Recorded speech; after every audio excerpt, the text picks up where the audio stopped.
Olá, caro aluno, aqui quem vos fala novamente é o professor Cláudio Gabriel e dando continuidade ao nosso conteúdo sobre ácidos carboxílicos e a acidez da ligação OH, vamos iniciar aqui um pouquinho falando sobre as reações dos ácidos carboxílicos, alguns aspectos gerais.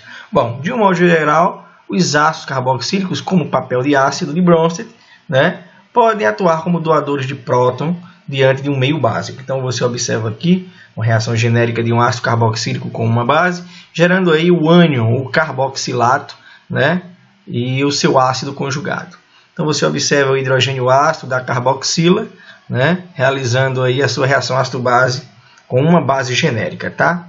Bom, uma segunda reação que pode ocorrer nos ácidos carboxílicos é a protonação do oxigênio, mediante meio de ácido forte, ácido como ácido sulfúrico, ácido nítrico, ácido clorídrico, os ácidos minerais. Então você observa aqui que diante de um meio ácido, o hidrogênio será abstraído pelo oxigênio da carboxila. Observa que nós temos duas possibilidades de sítio básico.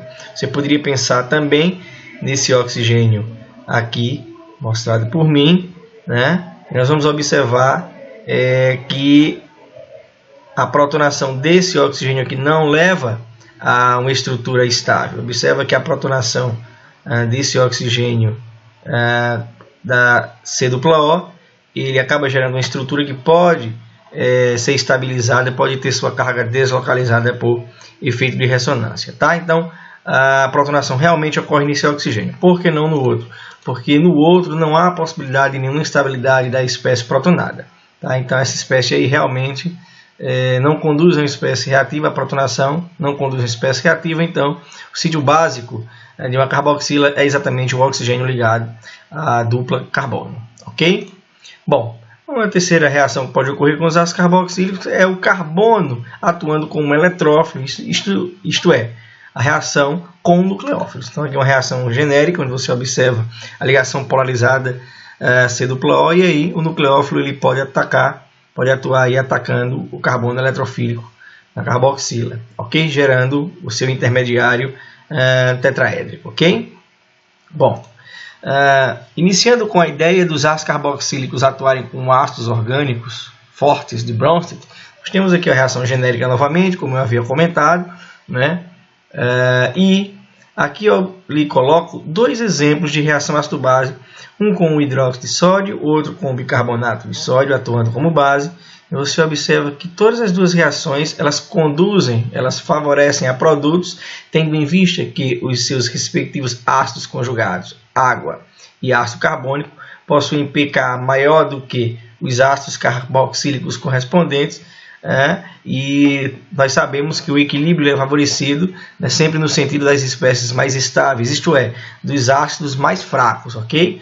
Então você observa que quanto maior o pK, menor a acidez, e aí todos os dois equilíbrios estão deslocados no sentido dos produtos, gerando seus respectivos sais. Aqui o acetato de sódio e aqui o benzoato de sódio, ok?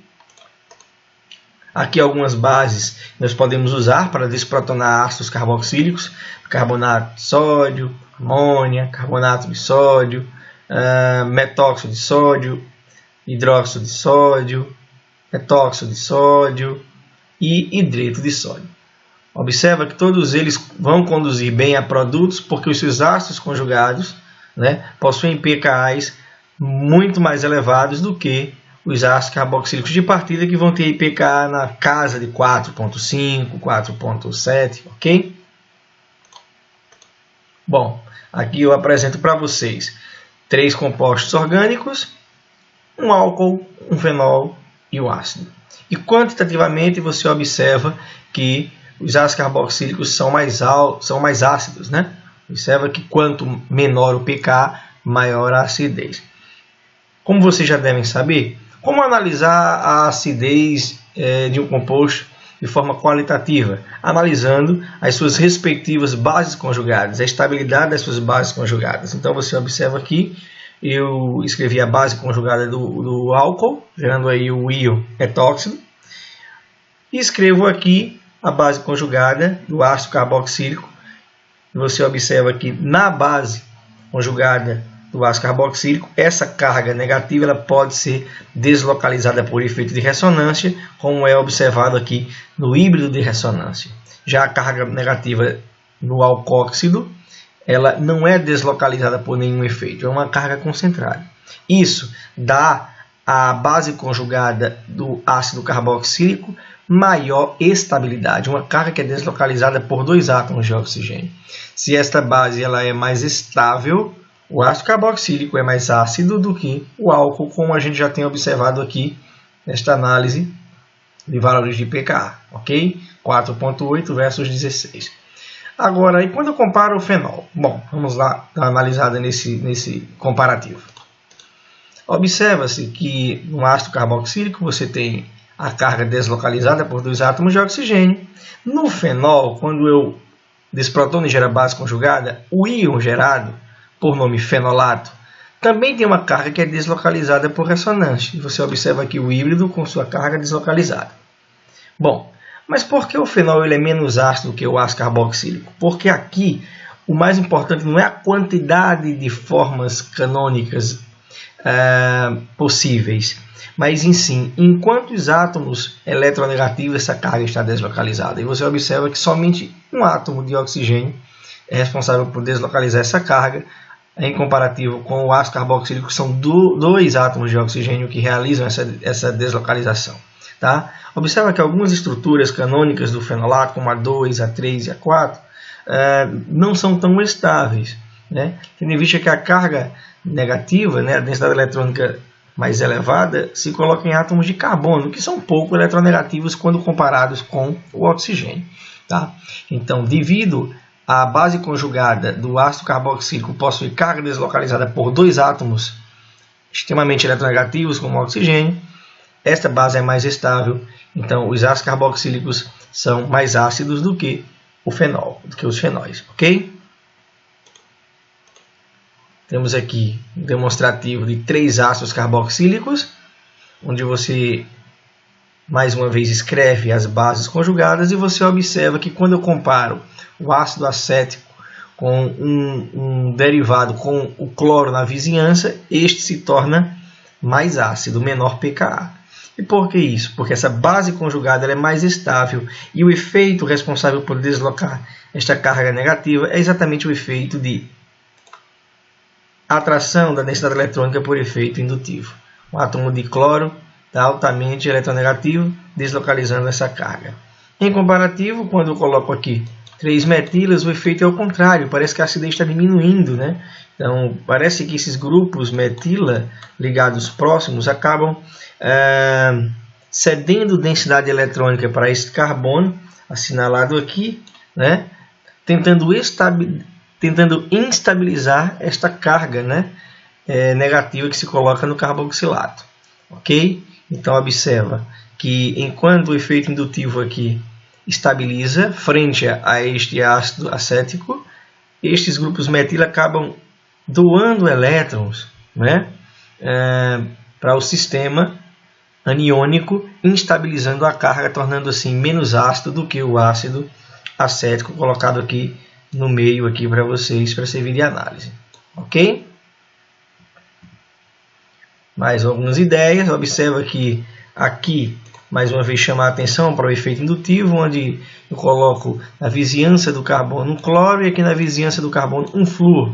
Devido à maior eletronegatividade do átomo de flúor, a base conjugada desse ácido será mais estável do que essa, portanto, esse aqui é um pouquinho mais ácido do que este com o grupo com átomo de cloro aqui ligado na vizinhança, ok? Nunca se esqueça, analisar sempre a estabilidade da base conjugada. Tá? Ao olhar aqui, eu observo que o cloro se coloca um pouco distante, aqui o cloro se coloca também um pouco distante, aqui o cloro se coloca mais próximo do carbono da carboxila, ok? Então, com certeza, se eu pensar em base conjugada, essa daqui será melhor estabilizada por efeito indutivo, então essa espécie aqui é a espécie mais ácida quando eu comparo com as duas anteriores, ok? Agora, sistemas aromáticos, tá? Onde o A é o ácido benzoico, o B o ácido metoxibenzoico e o ácido paranitrobenzoico. Observa que o ácido benzoico tem um pH de 4,2. E aí vem a pergunta: B e C, como é que fica essa relação quando eu comparo com o ácido benzoico? Mais ácido, menos ácido? Observa que, ao escrever a base conjugada de B, ela é uma base que possui aí um grupo doador de elétrons, né?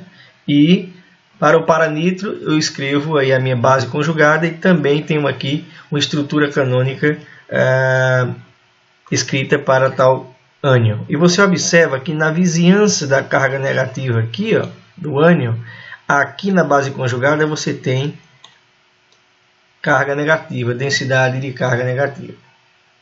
Ok? Já para o nitro você tem um sítio deficiente. Então acaba que o fluxo de elétrons aqui dispersa essa carga, estabilizando essa base. E aqui não. Carga negativa, a vizinhança. Carga negativa, então aqui você tem um efeito de campo, né, que estabiliza essa base conjugada. Aqui não há um efeito de campo estabilizador. Conclusão, nós temos exatamente isso aqui. O para-metoxibenzoico é menos ácido e o para-nitro mais ácido. Grupos doadores de elétrons desestabilizam a base conjugada, diminuindo a acidez do ácido benzoico. Grupos retiradores de elétrons estabilizam a base conjugada, aumentando a acidez do ácido benzoico. Por que efeito? Efeito de campo, né? Devido a essa ressonância, essa influência dos grupos doadores ou retiradores de elétrons no anel aromático dos ácidos benzoicos. Vamos praticar?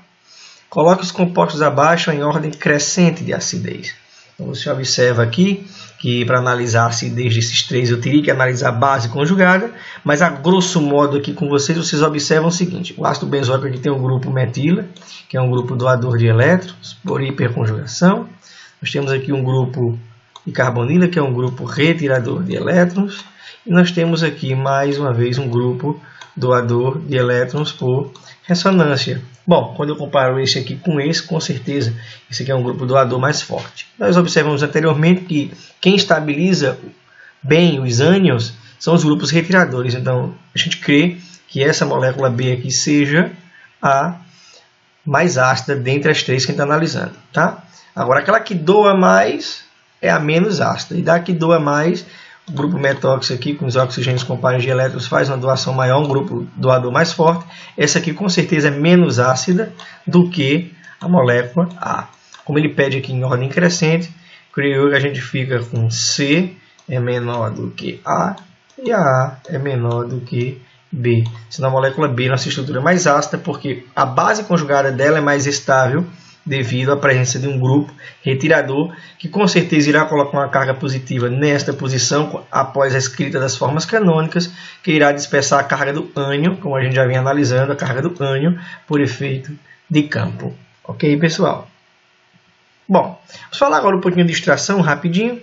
Você observa aqui uma situação, um problema, onde eu tenho uma mistura de ácido benzoico com ciclohexanol, e observe que ambos os compostos possuem similares solubilidades, não são solúveis em água, mas são solúveis em solvente orgânico, como diclorometano, por exemplo.